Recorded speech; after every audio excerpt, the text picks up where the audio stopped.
Hello.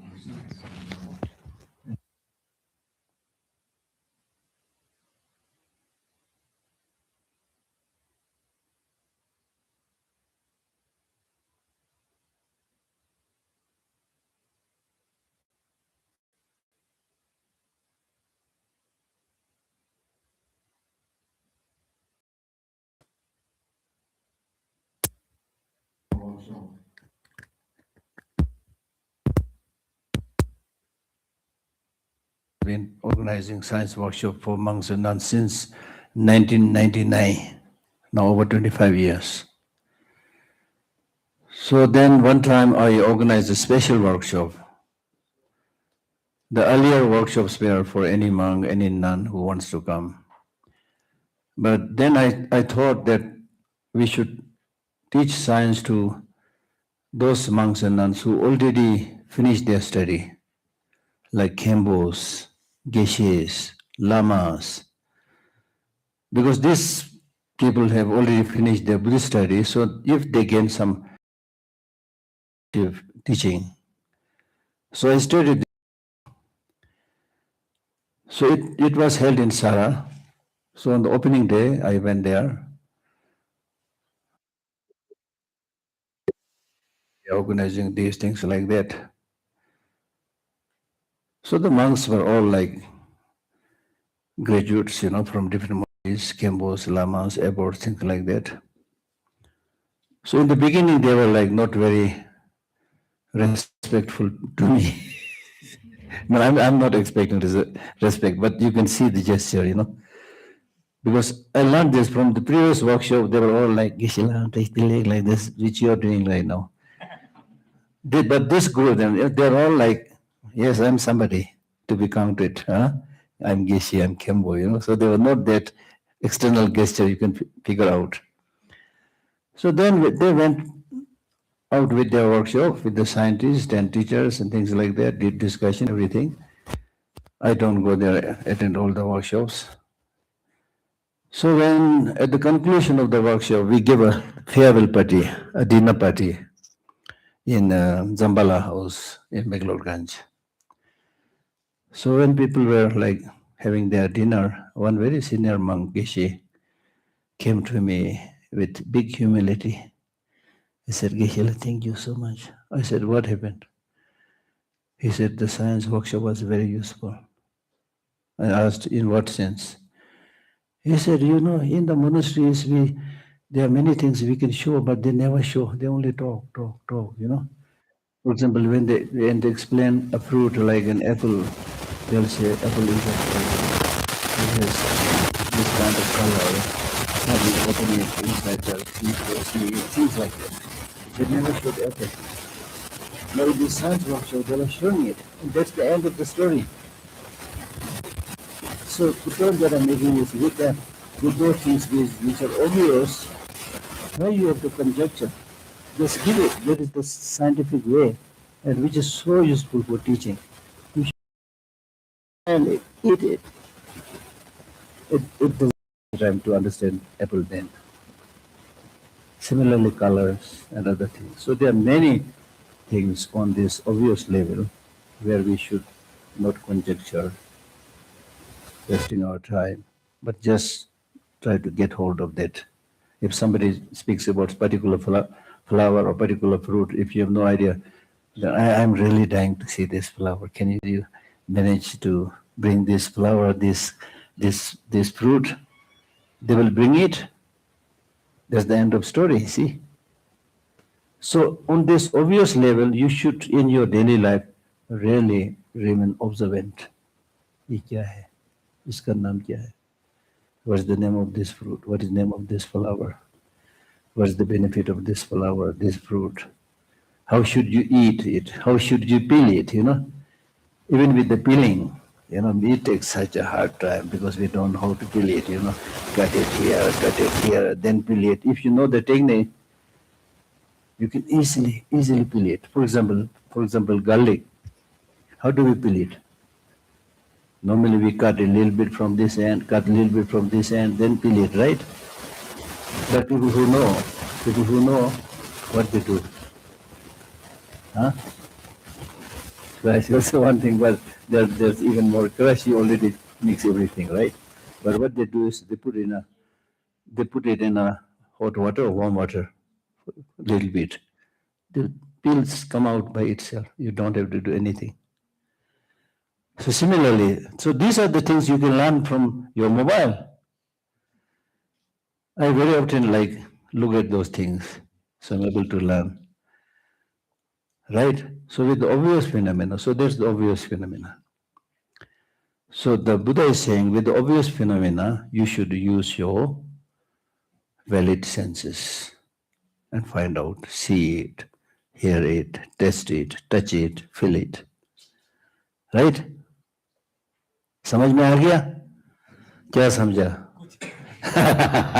This time should say everything, yeah. The second level of phenomena is called slightly hidden phenomena. Now here it is not so straightforward, it's not obvious. You can't easily see it. Slightly hidden. Slightly hidden means normally the example that we put is if you see smoke on the top of a mountain very far from here, then you use this smoke as a reason to infer and conclude there must be people there. There must be fire there, whatever. So you infer it. So you understand those subjects which is slightly hidden, you use what we call as reasoning, inference, inferential cognition. Thereby you can figure out. For example, I have been now coming into this room repeatedly, right? On every session. So next time, even if you don't see my whole body, if you see a little bit of part of my body, you might say, oh, this is Geshe. You can infer. So that means in those areas where it is not directly seen, you should use your brain and reason out. Ask questions. Then there is a third level of phenomena which is called completely hidden phenomena. So in this level of completely hidden phenomena, you can't see it directly, you can't reason out, but you need to trust upon somebody's statement. For example, now if I put my hand in my pocket and then ask you, what do you think I have in this pocket? What do you think I have in this pocket? Huh? Huh? What? What do you think? Tissue. What do you think? Chocolate. You must have got a chocolate from me. And what else? Anybody? Huh? Who? You said nothing. You think I'm very poor? Anybody else? Huh? What? What? Diary. Oh my goodness. Carrying heavy diary in my small pocket. What else? Huh? Money. Money makes me go. Mobile phone. Somebody said mobile phone, very heavy to put it here. You're correct. I have nothing. Completely empty. Right? So now, even though I said it's completely empty, how do you know it's completely empty? I have not let you come here and see my pocket, things like that. So you have to trust my word. Why should you trust my word? Then indirectly you can reason out. Indirectly we have to trust Geshe Lhakdor's word, but why should we trust him to say that what he said is true? Why should you trust me? Because by saying my empty pocket is empty, well, why should I lie? If I lie, I'm not going to get anything by lying. Like, for example, more important than that is, for example, you know when you are born? All of you know when you are born.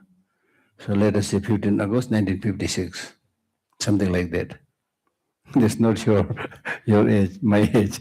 15 August 1950. I'm telling you a big secret, okay? 15 August, something like that, okay? That 15 August 1956 is what I've written in my book. That made me a little bit younger. Because when Tibetans came, they are not so sure their age, so everybody just put a little bit younger. Right? So when you say something like 15 August 1956, then if you ask how do you know, you can't say I've seen it. You can't say I'm so clever I figured it out by reasoning. You can't do. So you will say my parents told me. How can you trust your parents? I trust my parents because they love me, and they'll not get anything by telling my birthday is wrong. So in this way, indirectly you reason out and then rely on the citation or statement of that person. So there's one way of finding things out. So therefore, when you encounter different levels of phenomena, different levels of experiences, then you should use these three methods to find out the truth of that object. And do not blindly follow anybody, as the Buddha encouraged, not even to follow him blindly. Not even to follow him blindly. But most of us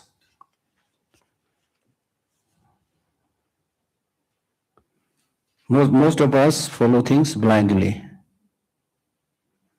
And what is the disadvantage of following blindly? Right?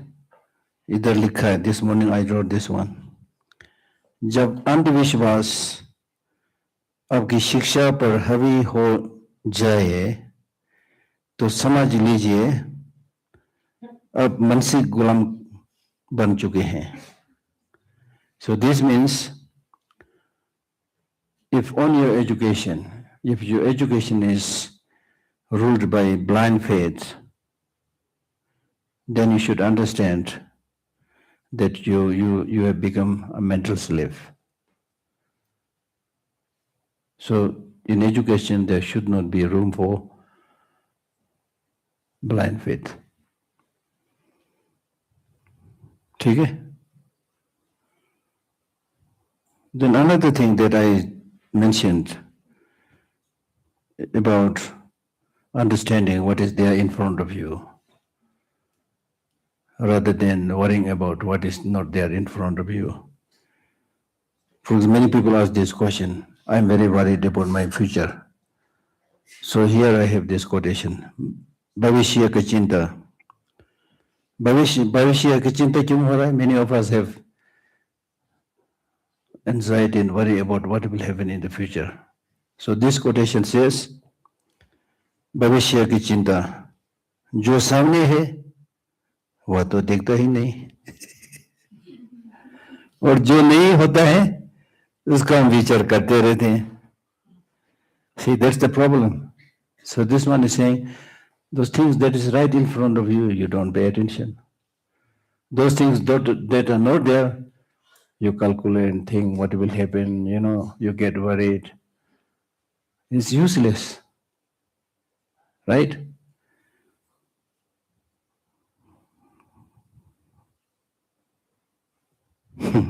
That's another one which is very nice. अंतर होना कोई बुरी बात नहीं है.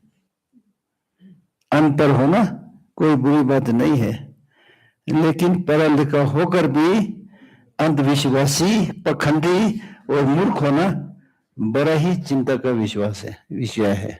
So that means to remain illiterate is not a problem. To be an illiterate is not a problem. The problem is even after you become literate, still you maintain blind faith, still you maintain hypocrisy, still you remain stupid. That is a big subject to be worried. Right? So therefore, that's one thing. Then second, there is a teaching in Buddhism called Four Reliances. You know the Reliance company? The same spelling. Four Reliances. Four Reliances. When somebody gives a teaching, the Buddha says, when somebody gives a teaching, do not rely on the word, but rely more on the meaning of the word. That's the first reliance. When somebody gives a teaching, rely more on the meaning than on the word. Deshu.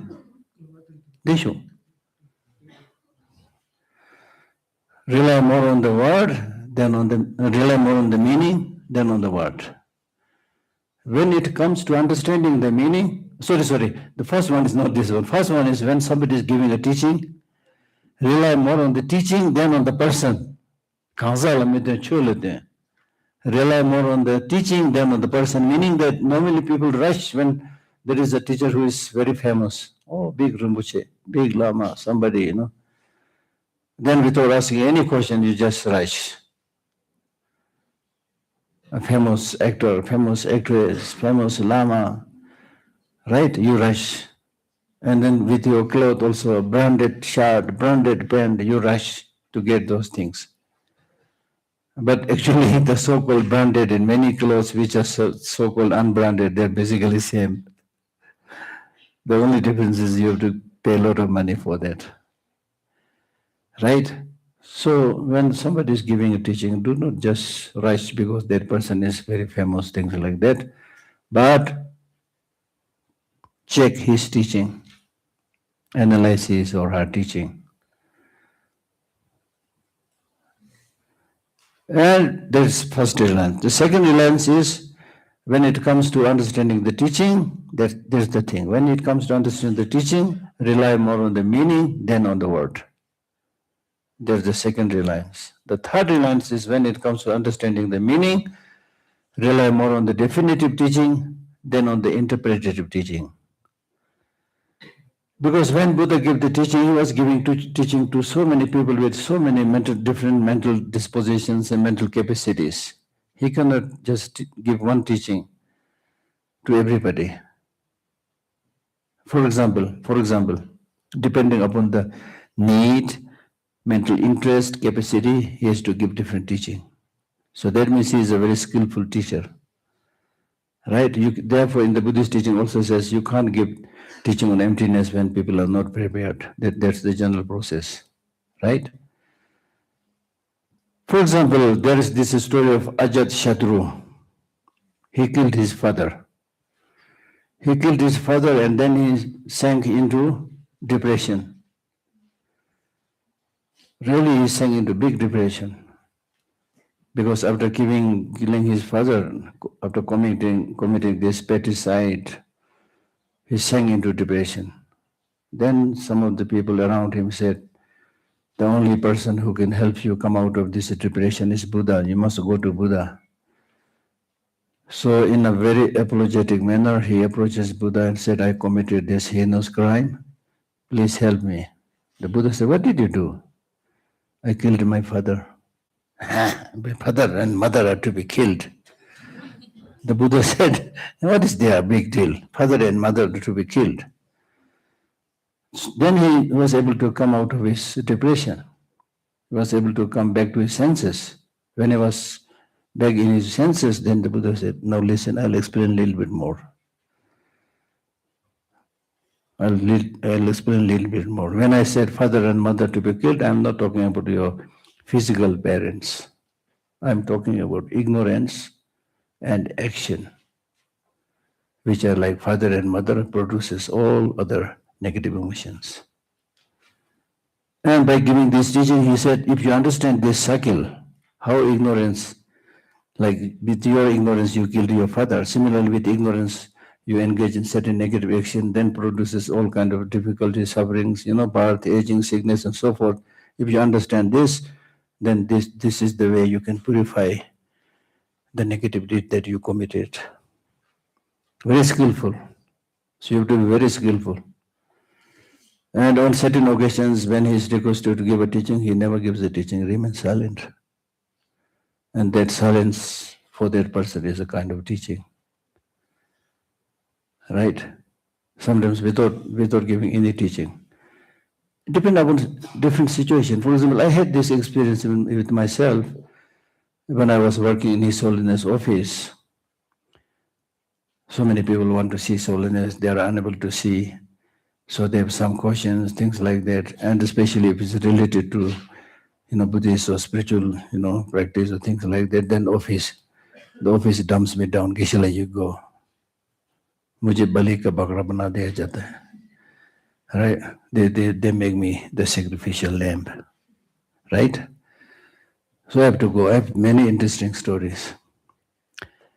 So in this case, the story is when I went down, there was a black woman with a small child, maybe, I don't know, 7, 8 years old, something like that.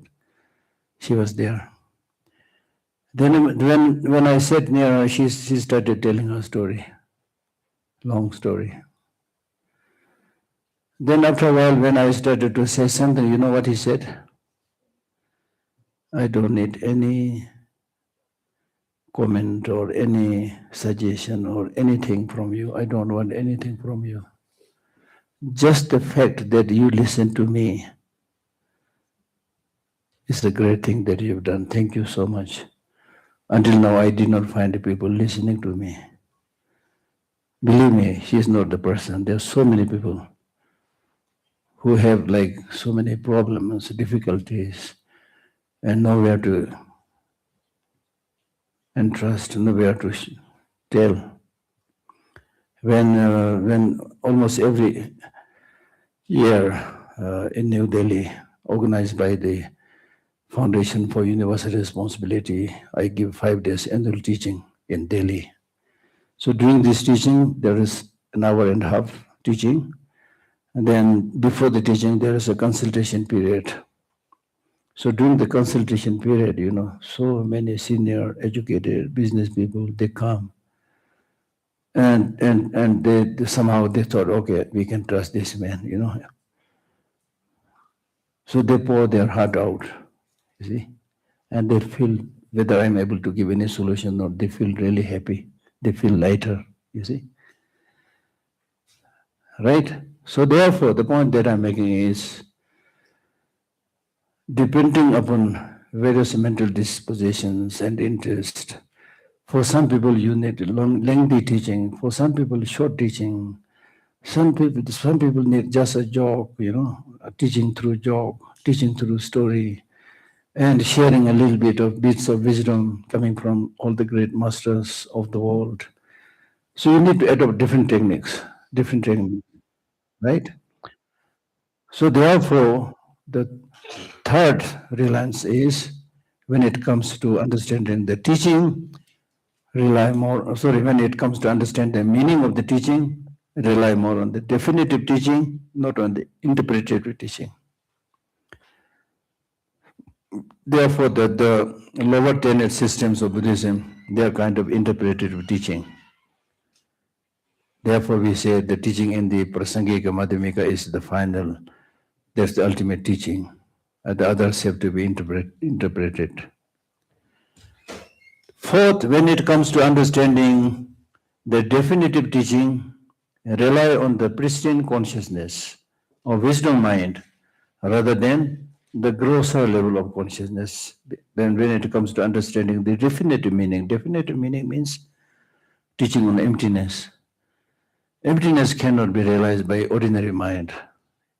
It has to be understood and realized by primordial wisdom. Wisdom, in other words, wisdom. Right? So therefore, when you take into, there are so many other like teachings by Buddha, the four laws, and other things where Buddha is really encouraging that you should use your intelligence and brain and figure things out with an unbiased attitude. That should be the approach of the teaching. And as I mentioned earlier, the nature of the teaching itself is such that it is the whole teaching of the Buddha is based on law of nature. Law of nature. Law of nature primarily can be explained in terms of these two truths. One is called conventional truth, the second is called ultimate truth. Conventional truth means all these countless things that you see around. For example, in this very hall, in this very gathering, I see so many colors. There is a pink color, blue color, yellow color, black color. People's faces are different. The manner of sitting is different. How they look is different. There is a richness in the conventional world. There is a house, there is a tree, there is a water. You can't count, right? So many varieties. There is the conventional world, conventional truth. So in our ordinary life, the problem with us is we get stuck with the conventional world. This is yellow. Oh, so beautiful. I have to buy it. Oh, this is green. Looks like grass. I like environmental friendly color. You go after it. So we get stuck with the conventional world. Be it the latest mobile phone, or be it the Mercedes car, or it is the delicious food that's available in the lay market, whatever it is. So many varieties are there to cater to your senses. And you get stuck with that. You get stuck with it because you pay more attention to the needs of your senses, not to the need of your mental consciousness, because you are a bunch of pleasure-seeking groups. All of us, including me. I'm included, don't worry. I'm included. I'm there with you. I'll be there with you forever. As long as you remain samsara, I will be here. Okay, I'm joking. Right? So we go after the sensual pleasures.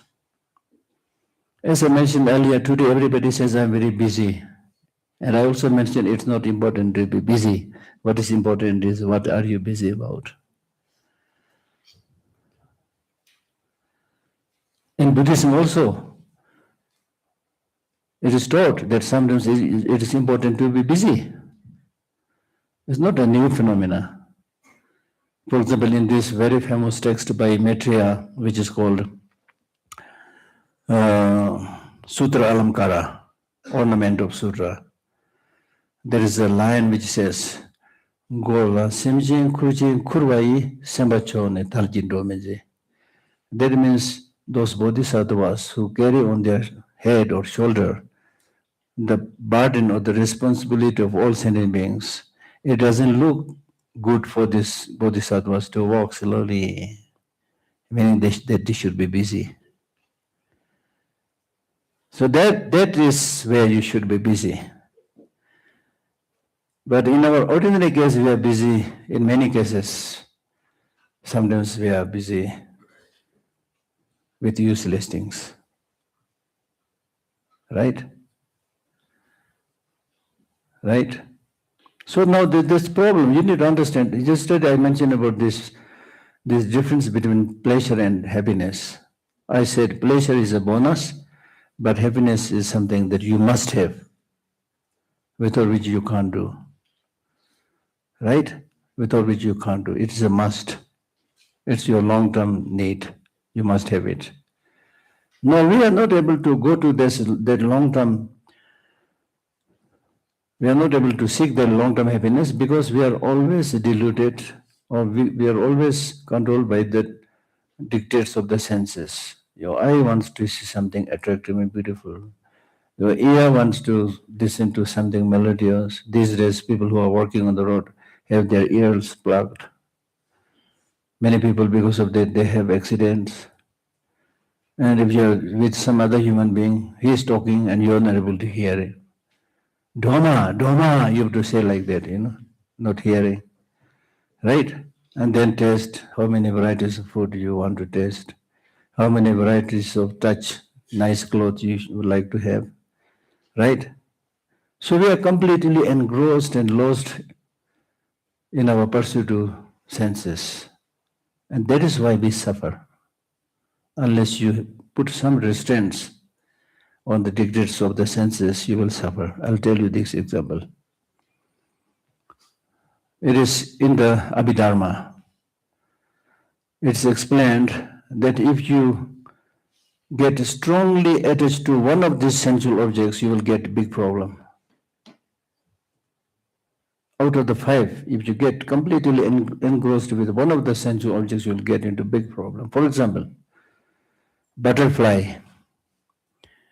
It is highly obsessed with butter lamp. When there's a butter lamp burning, then butterfly and other insects, they really see it a nice form, they go there and get themselves killed. Have you seen that? Many flies and butterflies dying. That is a result of getting obsessed with just one sensual object, form, physical form. And then if you are highly obsessed with the sensual object like a sound, it is said that some animals, wild animals like deer, they are very, very attracted to melodious songs, musics. So the hunters, they play some beautiful music. At the same time, nearby they had already laid the trap, and hearing this music, That's why we have this two deers and a wheel on the roof of the temple, right? You've seen these two deers? So that means just as the deers, they're so attracted to the sound and listen with rapt attention, with their ears raised. Similarly, you should listen to the Dharma. That's the meaning, right? So the deers, they come towards where the music is placed, not knowing there is a trap laid for them. So they get caught in the trap and they lose their life. This is the negative result of having obsession with just one sensual object, sound. Then smell. We all have this experience of how this house flies. In hundreds, they attracted to this smell and go there and have their feet stuck there and die in hundreds. House flies or other flies. You have seen that, right? Then, so the row. Then test. You must have seen fishermen with his flat hat and with this instrument to catch the fish. And as a bait, they put a small piece of meat, and then fish, they come, try to test it, try to eat it, and the fish is caught, thrown outside the water and killed. This is the result of having attachment to taste. Touch. It is said elephant is very fond of touch. So if you gently massage the body of the elephant enjoys it so much, he will just lie down. When he lies down, the human beings, the wicked human beings, they chain the elephant and he's enslaved forever. So if you get strongly obsessed and attached with just one sensual object, this is the problem. Now look at us, the human beings. We are strongly attached to all the five sensual objects. That is how the moles sprung up. Have you visited all the moles, right? So many moles. What do you see there? The moles normally have 5-6 floors. So let us say the first floor is normally scents, because they know you like scent, you like fragrance. You may not die, but you spend awful lot of money there. This is scent prepared from lily, lotus, jasmine, whatever, right? You spend a lot of money there. First floor. Go to second floor. Clothes for touch. In that section, there are a lot of, I'm also telling you that I visited the malls, okay? So this is first-hand experience. This is not conjecturing, right? So in that section, there are like clothes for children, clothes for separate clothes for women and men, so many things there. So again, you'll find so many people there buying there, spend a lot of money there. Go to the next floor. Televisions, where you're able to see the famous Bollywood movies, stars singing and dancing. You're also watching there, because of your attachment to those. Make sure that you have a television set. And then go to the next floor.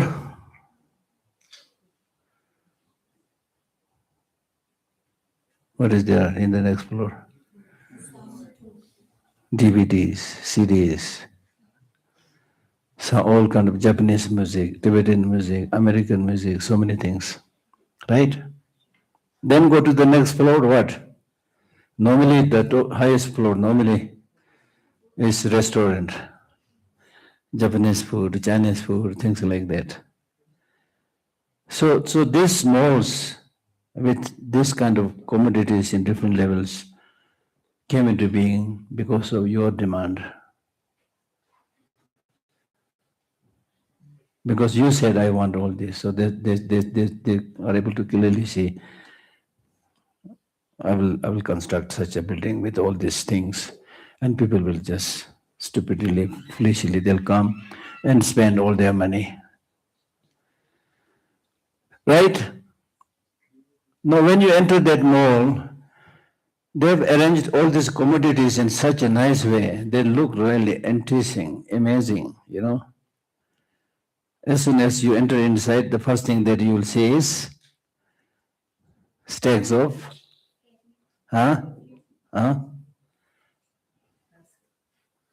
stacks of baskets, saying that I know you definitely buy. So without thinking, now because you are in the mall, you are already you are already in coma. Normally also, not even just in the mall, normally also people, scientists, they did experiment, you know, which one really controls in our day-to-day life, feeling or reason? They say feeling, you see. So because without you are unable to question now, you know, okay, take the basket. And there is another gentleman, women went before you and they also took the basket. You also took, you are no less than anybody. You also took the basket. Then you take few steps, then there is, you know, stacks of like food or whatever says, buy one free. Right? You may or may not need it, but because of this temptation, one free, you buy it. So that is the story, how you move around. Gradually, the more you go inside, the more you get into coma. You are now moving around like a zombie, putting. Then finally, at the time of checkout, you present that basket full of commodities and you show your plastic card. This is again unfortunate story because with this plastic card, you really know many people really have no idea how much money is there. So when you present the plastic card, the machine, the merciless machine, it'll just pull out. Right? And then still you're acting like a gentle, you know, rich man, women, whatever. Thank you so much. Then you go check out from that mall and put your things in the car and drive home. And when you reach home, unpack the things. Then you are coming back to senses. Then you start, why the hell I bought this one? I already have this. My bathroom में तो 3-4 रखा हुआ है क्या? Am I telling a wrong story or is this the real thing happening with all of us? Right? So therefore, you know, the difficulty that we are not able to meditate, we are not able to reflect within, we are not able to let the mental consciousness come out is because we are so engrossed and so duped by the dictates of the senses. And it is because of this addiction to sensual pleasures, the world is running, the world is saying, I'm busy, I'm busy. And it's because of this unchecked greed to sensual objects, we are destroying the whole planet. Have you read this book, quite famous book called Psychology of Money? Huh? You read it? It's a very good thing that you can learn from that book. He says, you will not be able to save money because you graduated in certain financial or technological expertise, but because in your daily life, you use your brain and observe positive behavior when you are ethical. So that's why the other day I was saying, if you're really ethical and good, you can save a lot of money. There are stories of some people who just with meager earning become millionaires and billionaires. And there are stories of somebody who are already like millionaires and billionaires, then within a short time they got bankrupt and lost everything. So that's why ethics, good behavior is important. We are not just talking without having a context, right? Therefore, you are the master of yourself. Nobody can be your master, right? Therefore, it is important to really develop these inner qualities, develop these inner resources, and what will really help you in terms of your physical health, in terms of mental health, in terms of your financial stability. If you have these inner resources, you will have much happier, more peaceful life. All right?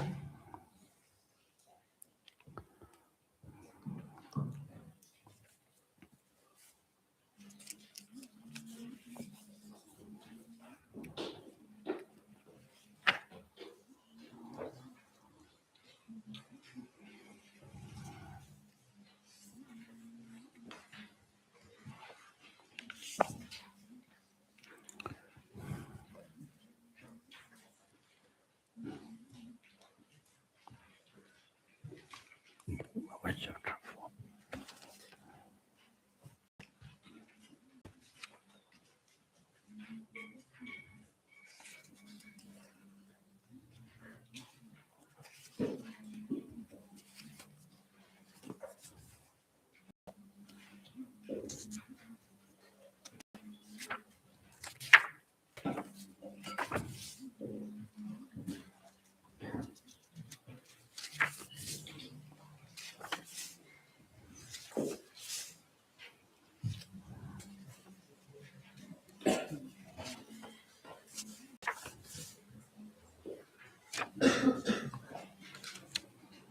いやいや、だからです。Huh? Page 50 what? 56.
$56, right?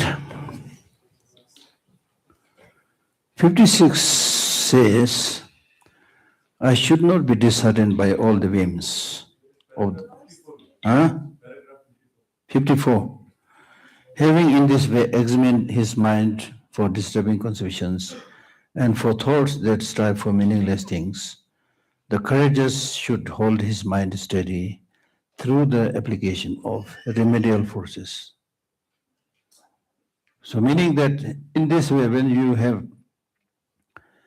investigated that how you are surrounded by negative emotions and how you are making meaningless effort, you should develop some kind of courage to develop the counter forces. Counter forces means If you're having a lot of anger, the counterforce is patience.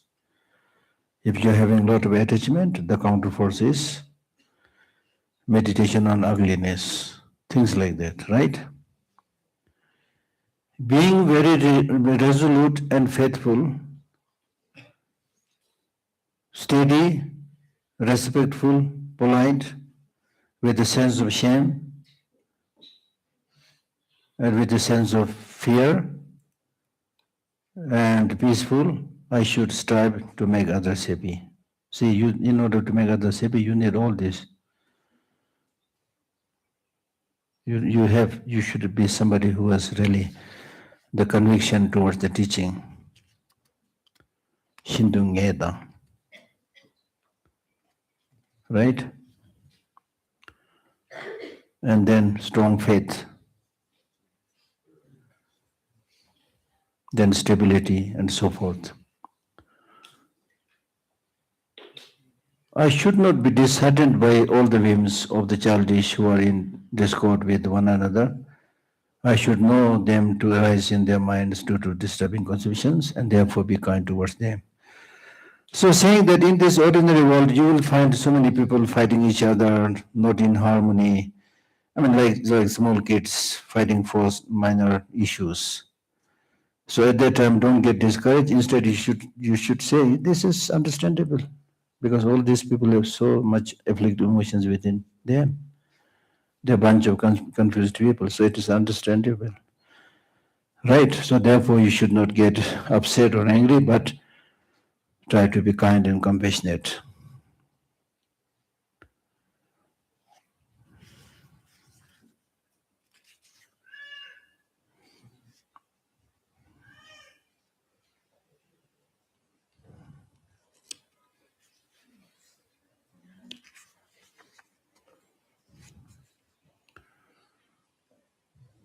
For example, when you do Dharma practice,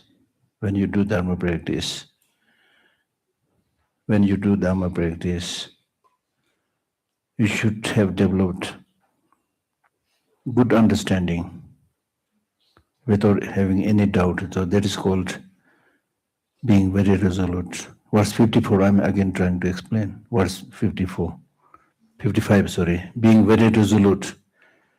That means you should know the teaching properly and develop conviction. If you don't have conviction,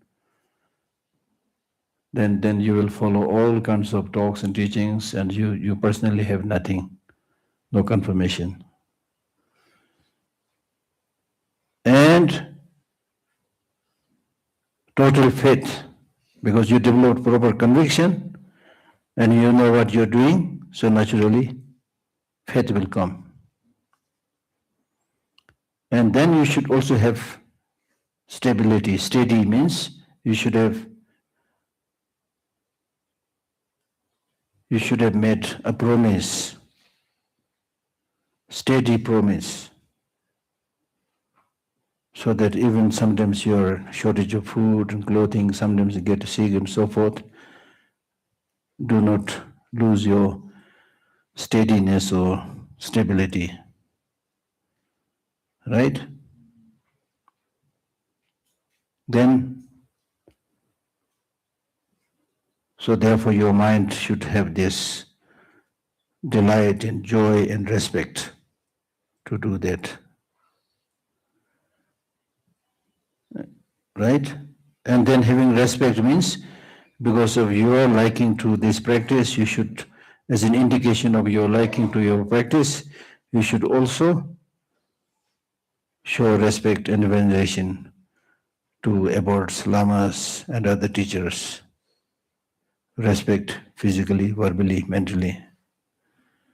And then from your own side, you should have sense of shame. Sense of shame means that I am a Ladakhi, I can't do this. I am a Buddhist, I can't do this. You put yourself as the reason not to do anything negative.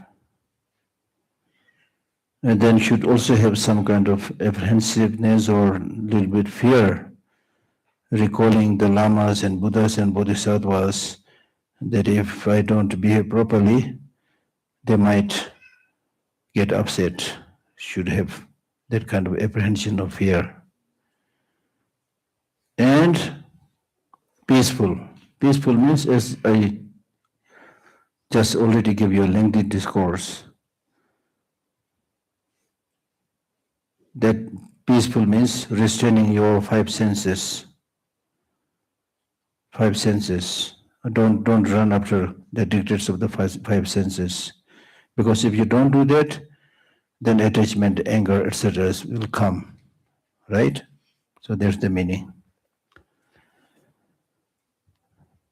Next, verse 57. 56 I already read. 57. In doing that which by nature is not unwholesome, both for the sake of myself and other sentient beings, I should always hold my mind first, like an apparition with no sense of self. So this means, in terms of what is by nature not unwholesome, in other words, that which is wholesome,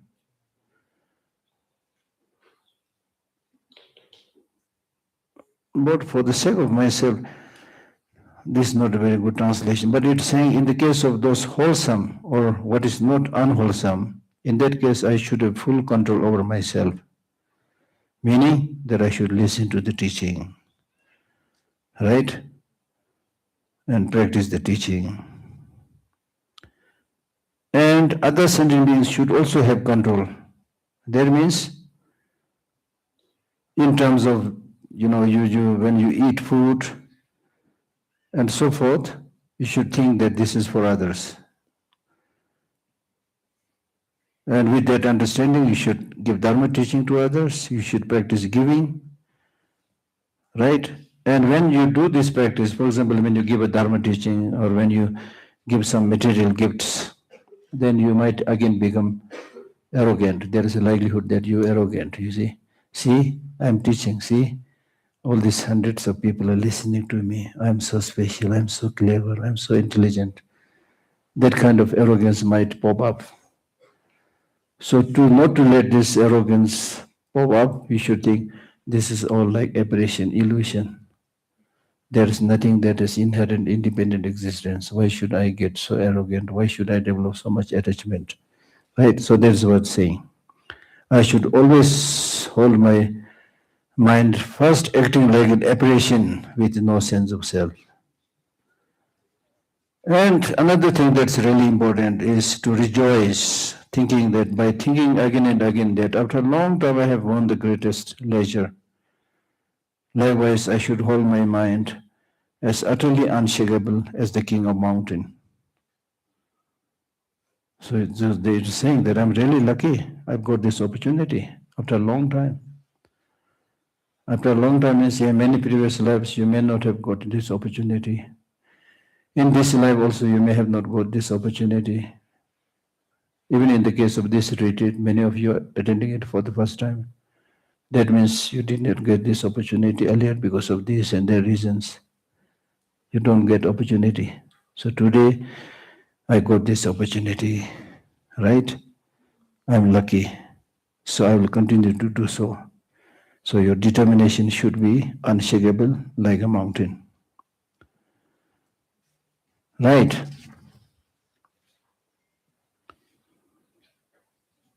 Next is practicing the morality, a kind of morality which is called morality of collecting virtuous qualities. The reason that we are not able to train in the precepts is because of our attachment to our body, right? So therefore he's now saying, don't develop too much attachment to your body. If mind you are not made unhappy when this body is dragged and tossed about by vultures greedy for flesh, when you die, that the vultures and other animals will drag you, split into pieces and so forth. At that time, you don't feel unhappy. Then why are you so concerned about it now? Very soon you are going to grave. That's what he's saying. And more important than That is, just by developing obsession and attachment to your body, you're not going to get anything. In fact, you're harming your body. That is different from taking care of your body. You take care of your body, but without attachment. Right? Therefore, what you do is, now you should have control over your mind. Therefore, holding this body as mine, why mind do you guard it so? Since you and it are separate, what use can it be for you? Why are you saying this body is my body? Because you and the body are different. You and the body are different, right? You and the body are different. You and the mind are different, right? If you and the mind are different, if you and the body are different, then where is you? Where is you? Your body is here, I can see you. But I believe your mind is also there, although I can't see. So where is you? Where are you? Are you with your mind or with your body?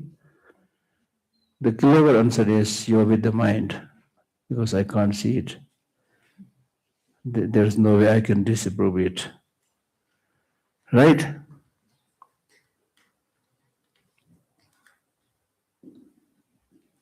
So where are you?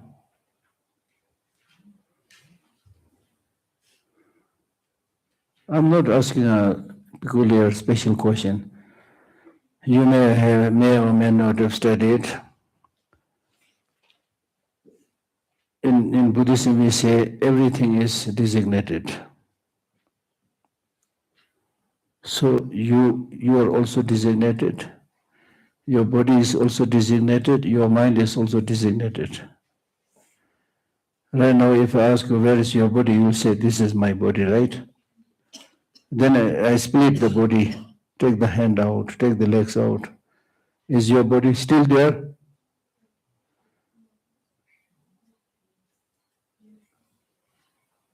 Right? So it's just a designation given to a thing. For example, if I call this microphone elephant, and if I tell you, okay, listen carefully, now I'm speaking through the elephant. Am I wrong or correct? Huh? Am I right or wrong? Wrong. Huh? Who said wrong? Right or wrong? Right. Who said right? Bigger criminal. Right.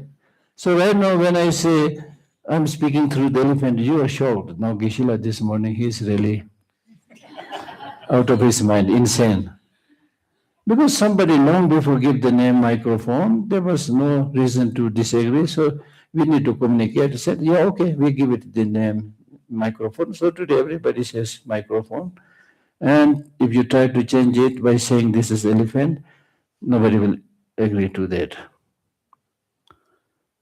But in the initial stage, when the name was given for the first time, instead of calling this microphone, if we have agreed to call it elephant, today if I say I'm speaking through the elephant, it is not shocking, not surprising, just a designation. And similarly, in your case, your name may be Dharma, your name may be Kelsang, right? Just designation. There's not much reason. There's no Dharma existing from its own side. You got your name much later. There was nobody just waiting to give the name as soon as you took birth. Dharma. Aisa to nahi diya tha na naam. Name was designated later, right? Right? So this is all designation. So that means, are we saying that it's just designation, there is nothing? So that is the tricky part. When we say things don't exist independently, things exist dependently. Dependently means dependent on causes, conditions, dependent on names, designations. Does not mean There is no real existence. What does that mean? This is a really difficult part. That's why we say understanding emptiness is difficult. Even in the West, so many thinkers and philosophers have tried to understand the concept of the self. What is self? Most of them came to the conclusion by saying self is a very slippery notion. You will not be able to catch it. When you thought you were able to catch it, it slips, it disappears. But this is not peculiar or unique with the self. It is with everything. When you don't analyze, okay, looks good. When you analyze, where is the beauty that we are talking about? Where is the body that we are talking about? It's just designated on conglomeration of many parts together. Right? So that's why if you really think, plan, try to understand emptiness, it is said you get very scared because you are used to this thinking, I am here, you see, from my own side. I am definitely here. And this way of thinking is very strong, especially when emotions like anger. If I say a boil up by things to me, the me. And this stupid deluded notion is so strong that people jump in front of a ballistic missile. Especially if you give a name saying he's a very brave person. Then you are so stupid, then you jump in front of a gun and you get killed. Right? Contrarily, if you had clearly understood your fragile nature, fragile body, then you should have used your intelligence rather than presenting yourself as the target of the gun and so forth. Right? You should find ways how to fight with the enemy. So fighting with the enemy is not always like going into the battlefield. So sometimes hiding, sometimes retracing, sometimes moving forward. So many things you have to do.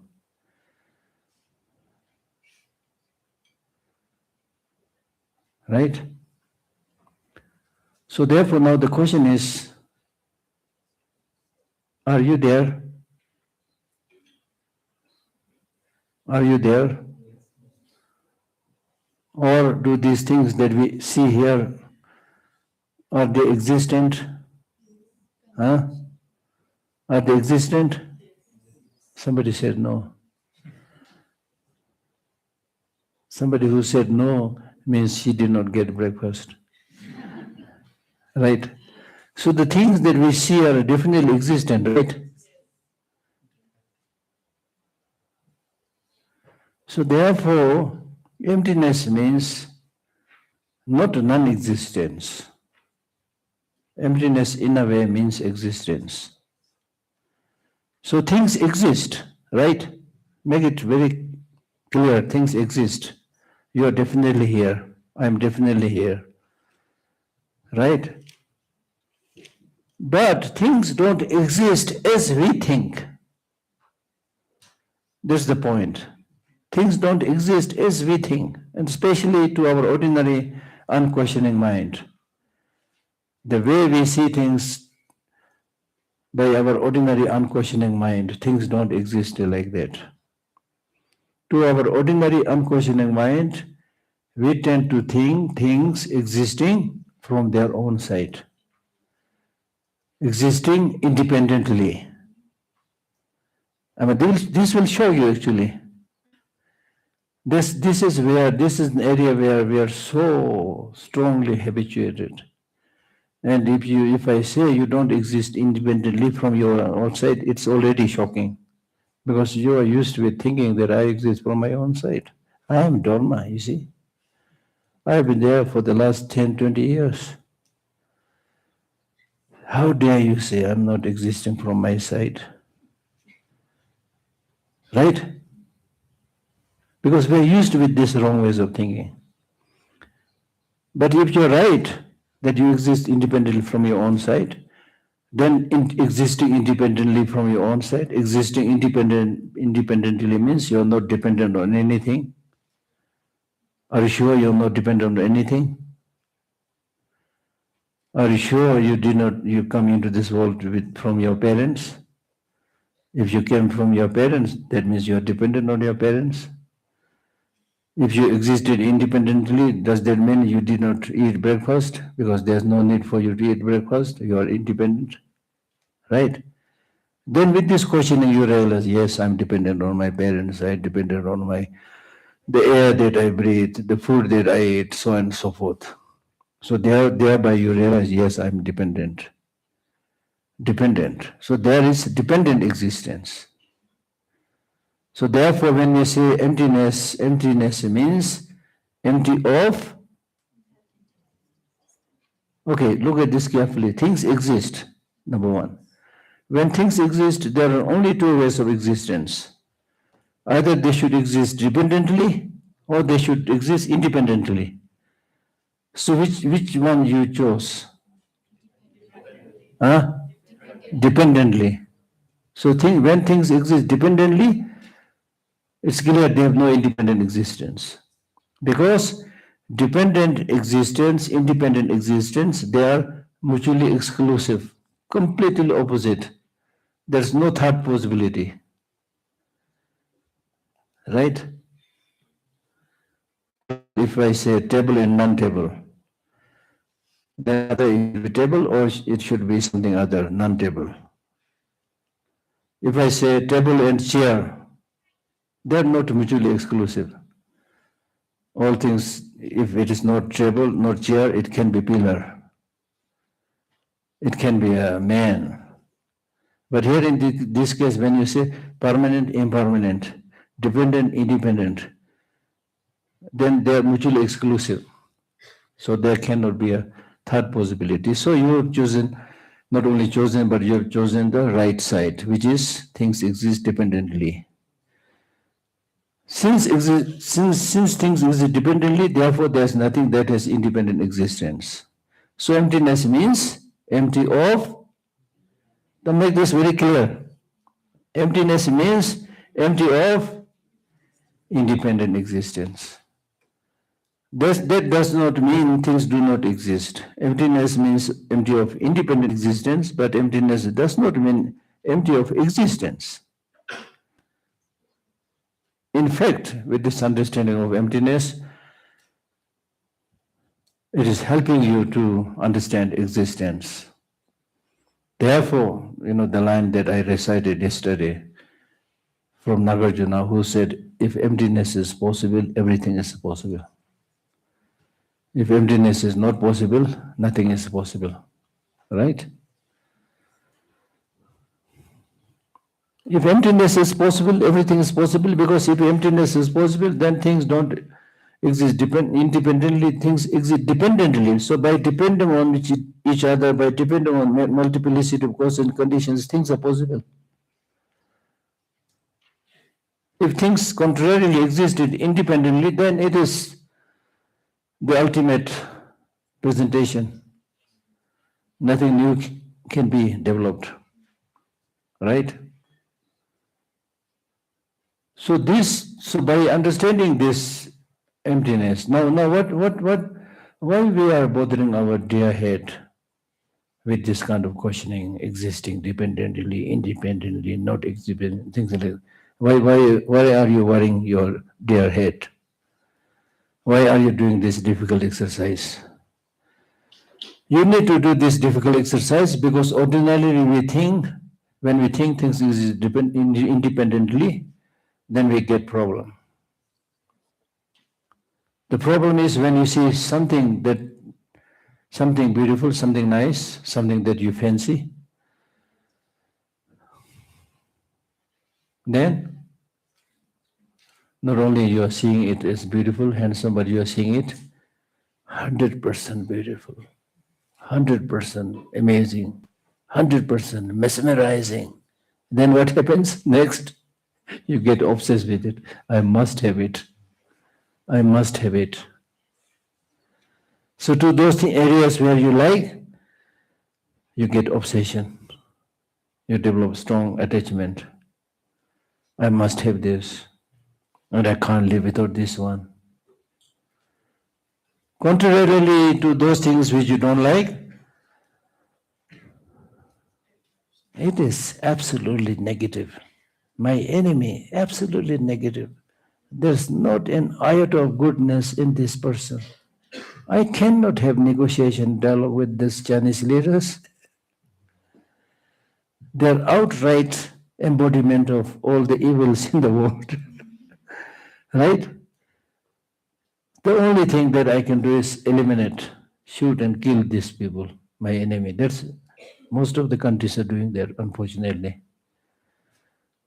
But if you sit down and think carefully, then the so-called enemy, which earlier you thought is outright negative and bad, which is not true. They have also some good qualities. They also have admirers, their husband, their wife. They say, my husband is amazing. My husband, Xi Jinping, is amazing. You know, right?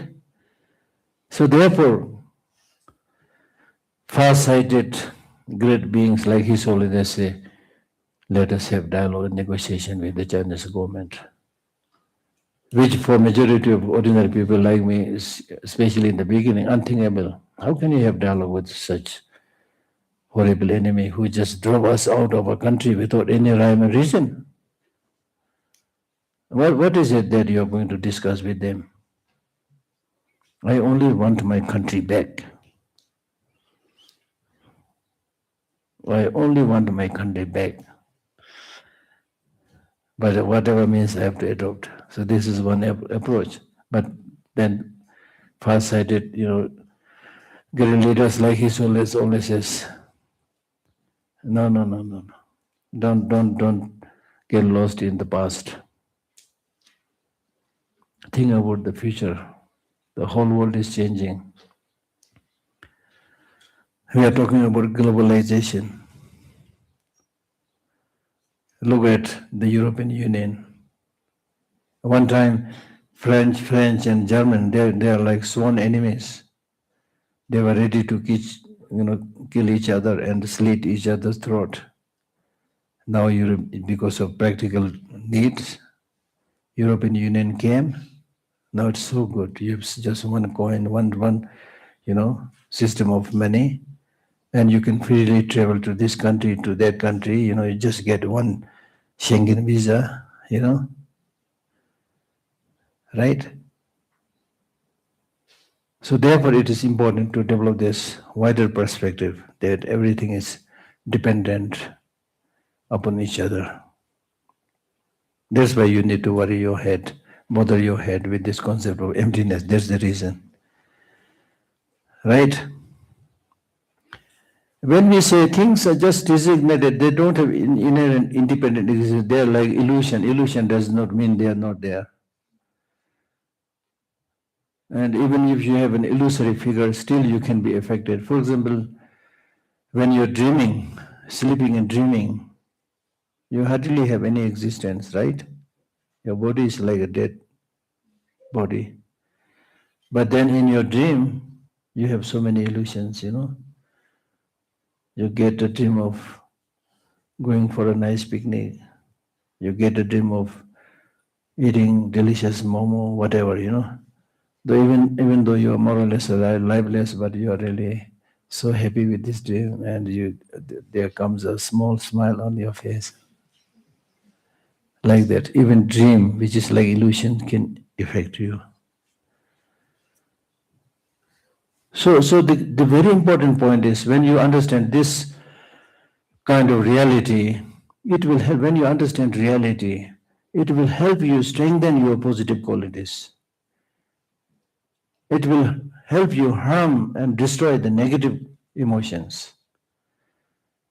Right now we are much into the negative emotion, not into the positive emotion, because we are not able to understand the reality. The more you're able to understand the reality, the more you will be convinced that it makes sense to do good things. The more you understand the reality, you'll be able to understand it doesn't make sense to do anything that's bad. So here I normally give this famous example of my own creation to old men and women.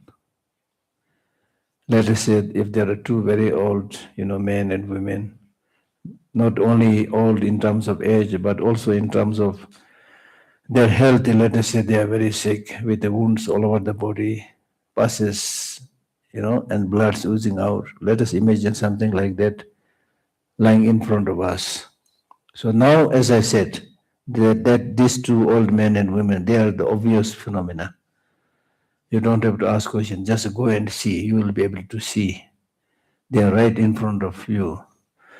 So when you see this reality, will that seeing will help you develop positive emotions or negative emotions? Huh? How? For example, yeah. So this is my kind of example that I always tell people. When you see them, there is much, much, much, much more likelihood of developing positive emotions. For example, we'll say who these old people are. They are really helpless. Give them water to drink, or take them to the hospital. You will feel concerned, right? So positive emotions come.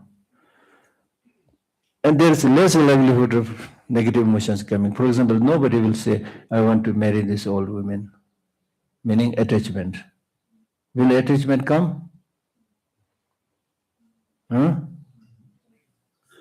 Will anybody in this in this classroom come forward and say, I want to marry this old woman?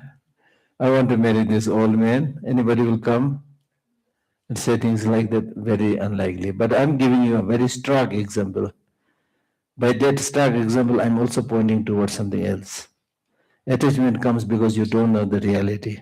If you know the reality, there's less likelihood of developing attachment. There's more likelihood of developing positive emotions. So that is, for me, good news. Therefore, it is important to understand emptiness. It is important to understand the law of nature. Therefore, the whole structure of Buddhism is based on the foundation of the Buddha's teaching is truth that I said, explained. So don't get stuck in the conventional truth, but transcend the conventional truth and understand the ultimate truth, emptiness. But at the same time, you should not say, oh, why don't we go straight to emptiness without fiddling with conventional? That's simply impossible. Because without depending on terms, names, there's no way you can talk about emptiness. Right? So emptiness is the conventional truth is like the means, and ultimate truth is what you get from that means. Hakosung? Huh? Hakosung? Chazong hakosung? That is, Jizu seem to worry. Our time is more or less over, right? 5 minutes. Yeah, one question, maybe one or two questions. So that you will not say that we never got the opportunity.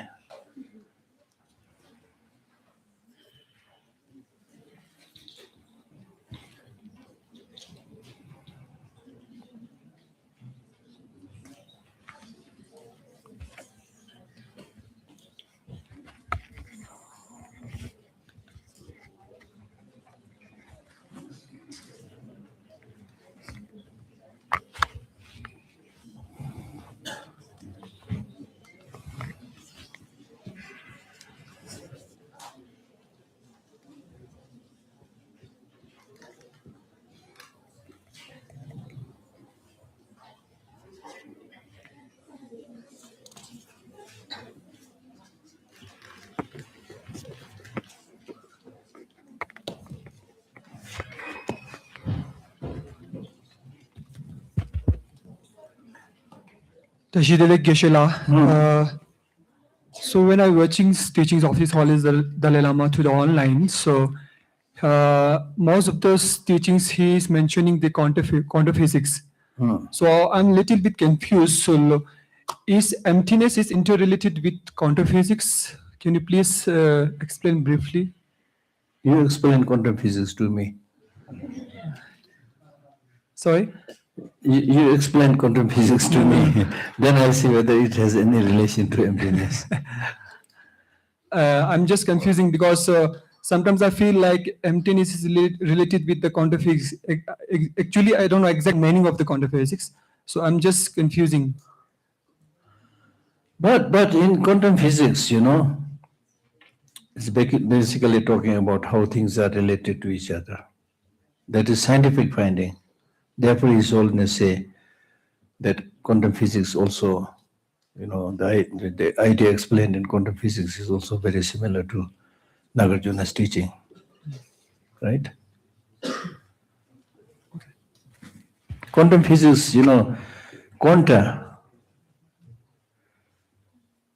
In physics, if you talk about the subtle particles, the quanta, the smallest particles, then you realize that there was a time when scientists used to say that through our exploration and scientific, method, we will be able to pinpoint to a particle, a subtlest particle, which we can say that this is the fundamental building block of all the particles. This is the subtlest one. It cannot be reduced and divided further. They used to think like that. Now, with more advanced modern ways of thinking and so forth, they are still finding parts to their very subtle particle. So now, through the double split experiment, they have experimented with this. And they say when they thought this is particle, it changes into wave. When they thought this is wave, it changes into particle. So therefore, they have this notion called wave-particle duality. So basically, just as is explained in interdependent origination, that everything is parts, it's dependent. So through this experiment, saying that even classical physics, where they really thought fundamental building block, indivisible.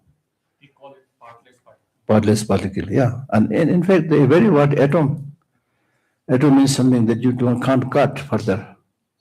But now they are saying, yes, we can find smaller things. Okay? Thank you, Geshe. Done? Done, Geshe. You're so nice.